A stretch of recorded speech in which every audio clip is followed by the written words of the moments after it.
dhasha ama muujaha lagu soo dhaweeyay adduunka waxay noqon kartaa waqti farxadeed si yeeshee mararka qaarkood waxaa dhici kara dhibaatooyin haweeney kasta waxay waaye aragnimo u leedahay uurka iyo dhalmada. Dhalmadu way adkaan kartaa si yeeshee haddii xilli hore la ogaado calaamadaha dhibta keenaya ama tallaabo habboon la qaado waxay badbaadin kartaa nolosha. Ujeedada filimkan waxay tahay inuu ku tuso qaar ka mid ah dhibaatooyinka guud iyo sida loo xaliyo dhibaatooyinkaasi. Waqti hore oo la sii ogaado xaaladda caafimaad waxay ka dhigan tahay in hooyooyinka iyo dhallaankuba ay ka faa'iideysan karaan daryeelka caafimaad ugu wanaagsan ee la heli karo.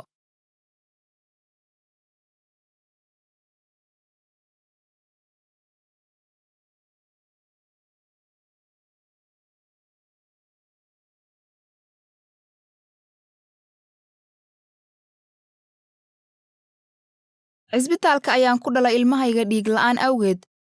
Waxaan uga jeedaa in bir aan ku filnayn aanay ku jirin dhiigayga.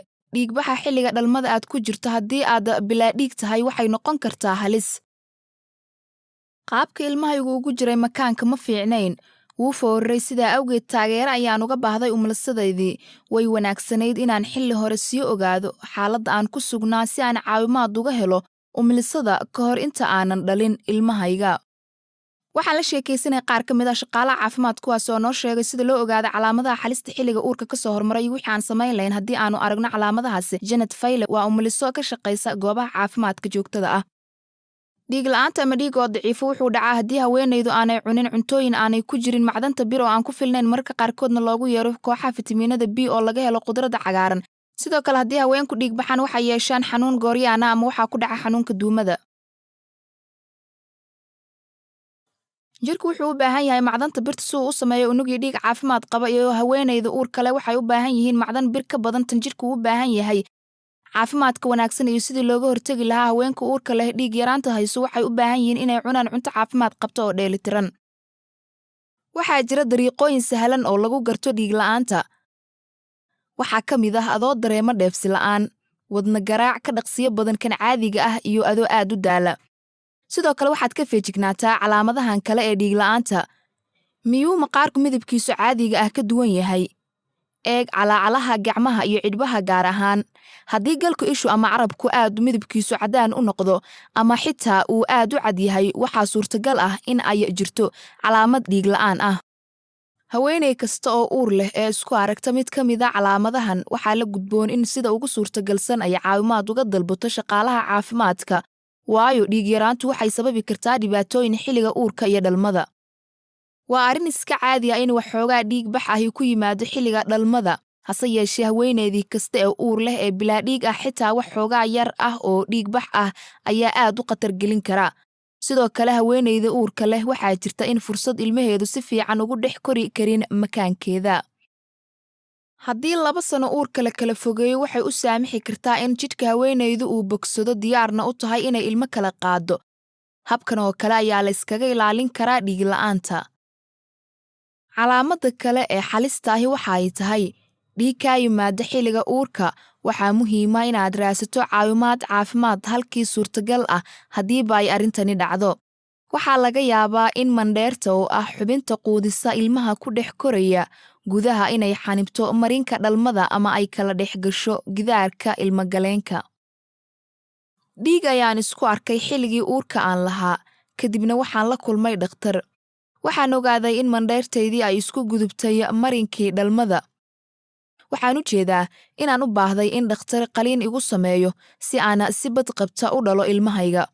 Qaliinkan ayaa suurtagal ka ahaa halka aan ku noolaa. Nasiib baan leeyahay. Haddii aanan u tegi lahayn dhakhtarka, ilmahayga suurtagal may noqoteen inaan noolaado. Madax xanuun daran, cagabar xad dhaaf ah, buuqaha gacmaha iyo wejiga, dhalanteed ama aragga oo baaha dhammaantood waa calaamadaha halista ee xilliga uurka. Kuwana waxay noqon karaan calaamadaha haweeneyda u horseeda dhiigkar aad u sareeya iyo xaalad lagu magacaabo dhiigkar aad u sareeya oo ay yeelato hooyada uurka lihi uurka ka hor. Haweenka qaarkood ayaa la kulma laab xanuun ama calool xanuun iyo matag. Haweeney kasta oo laab xanuun ama calool xanuun la kulanta waxaa la gudboona inay raadsato kaalmo caafimaad isla markiiba. Haddii aan laga daweyn dhiigkarka aadka u sareeya hooyada uurka leh waxay sababi kartaa inay haweeneydu ay yeelato suuxdin ama inay carabka cunto. Waxay dhimasho ku keeni kartaa hooyada iyo canuga. waxaanay u baahan tahay inay daryeel caafimaad degdeg ah ka hesho shaqaale aqoon caafimaad leh. had iyo jeer xaaladani waxay u baahan tahay in degdeg ilmaha looga dhaliyo. waxaa sidoo kale muhiim ah in la ogaado xaaladda saamaynta ku yeelan karta haweenayda umushay. haweenaydii kasta ee isku aragta calaamadahan 6 toddobaad gudahood ee haysata ilmo waxaa habboon inay raadsato daryeel caafimaad degdeg ah. haddii aanan heli lahayn caawimaad caafimaad markii madax xanuunka dawaqaada leh ee cagabararka igu bilaabmay, aniga iyo ilmahaygu waanu dhiman lahayn. nasiib baan lahaa inaan awoodi karayay inaan dhakhtar la kulmo. xaaladayda waa lala socday, waxaana la qorsheeyey inaan cisbitaalka ku dhex dhalo. inaad sii ogaato waqti hore calaamadaha xalista waxaa loola jeedaa inaad caawimaad ka heli kartid shaqaalaha caafimaadka ayaa haweenka uurka leh kula talin kara daryeelka ugu wanaagsan. waxaanu sidoo kale ka codsanayay Dr. Natalia Greenwald muddo ka badan 20 sano daryeelaya haweenka uurka leh iyo kuwa dhalaya waxay noqon karto dhibaatada kale ee iman karta waqtiga lagu jiro uurka iyo foosha. xumad xilliga uurka dhexdiisa ama dhalmada ayaa ah calaamad halis u ah in haweenaydu xanuun qaado. xanuunka waxaa sababa marka xanuun dhaliya ama jeermis uu galo jirka haweenayda kadibna ay xanuun dareento. xanuunkan wuxuu dhici karaa xaalad kasta inta lagu guda jiro uurka ama dhalmada kadib. haddii haweenaydu xanuun ku dhaco, xaaladdan waxay noqon kartaa mid aad u halis ah. haweenka leh xumad aad u sarreysa waxay yeelan doonaan dub kulayl dareema haddiiba la taabto.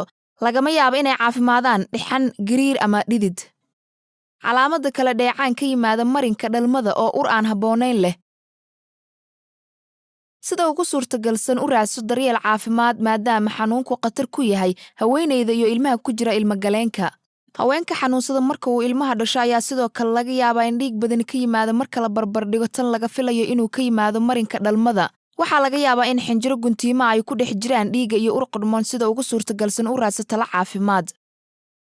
bil kadib, canugaygii koowaad gariir iyo dhiigis ayaa igu bilaabantay. waxay ahayd inaan tago cisbitaalka, waxaana la ii sheegay in waqtigii habboonaa aanan iman. waxay ii sheegeen inaan dhiman lahaa haddii aanan tegi lahayn cisbitaalka waqtigii saxda ahaa.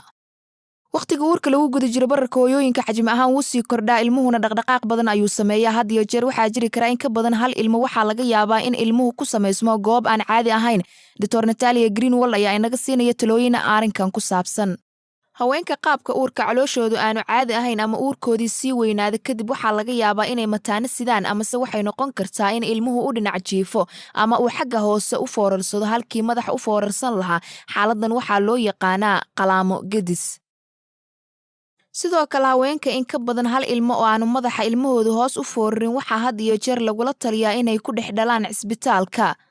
mararka qaarkood qalin ayaa la sameeyaa halkaas oo ilmuhu ama carruurtu laga dhaliyo iyadoo laga soo saarayo caloosha hooyadii. qalinkan waxaa lagu samayn karaa oo keliya cisbitaal dhexdii, waxaanay u baahan tahay in si degdeg ah loo qalo si loo badbaadiyo hooyada iyo ilmaha. labadayda mataanoodba waxaa la igu dhex qalay cisbitaalka dhexdiisa. labadooduba waxay ahaayeen dabakeen, sidaas daraaddeed waxaa tala ahaan la igu siiyey inay aad igu dhib yar tahay in cisbitaalka dhexdiisa la igu dhex qalo. hooyooyinku waxay la sameeyaan kalgacal carruurtooda uurka ku jirta. marka ilmuhu uu korayo waxay ogaadaan inay jiraan waqtiyo ka mid ah maalinta uu ilmuhu aad u firfircoon yahay. haddii uu ilmuhu joojiyo dhaqdhaqaaqa sida inta badan caadi ahaan lagu yaqaan, kadib waxaa habboon sida ugu suurtagalsan inaad u raadsato caawimaad caafimaad. raadso caawimaad caafimaad haddii ay suurtagal tahay haddii aad ogaato mid ka mid a calaamadaha soo socda ee halista ku ah uurka ka hor. haddii haweenaydu aanay neefsan karin, ay leedahay wadna garaac degdeg ah iyo daal, waxaa laga yaabaa inay dhiig la'aani hayso. 2. haddii haweenaydu dhiig ka socdo, waxaa laga yaabaa inay noqoto calaamad in mandheertu ay ku gudban tahay marinka dhalmada. 3. haddii haweenaydu leedahay madax xanuun daran, cagabarar, gacmaha iyo wejiga, calaamadahan waxaa laga yaabaa inay noqdaan uurka ka hor dhiigkar aad u sareeya. haddii haweenaydu ay gariirayso, qarqarayso amaba ay xumada aad u sarreysa leedahay, waxay astaan u noqon karaan xanuun iyadoo dhiig ama dheecaan ur qadhmoon uu ka imaanayo marinka dhalmada. haddii ilmaha dabakeen yahay ama hal ilmo wax ka badan la filanayo inuu dhasho, raadi caawimaad caafimaad. 6. haddii uu ilmuhu joojiyo dhaqdhaqaaqa, sidoo kale waa arrin muhiim ah in gargaar caafimaad la raadiyo. waxaynu niri bilowgii filimkan in urarka badankooda aanay dhibaato lahayn, hase yeeshee haddii xilli hore la ogaado calaamadaha dhibta keenaysa oo sida ugu dhaqsiyaha badan wax looga qabto, waxay ka dhigan tahay in haween badan ay si badqabto u dhali karaan una horseedi karto qoysas iyo bulshooyin farxad badan.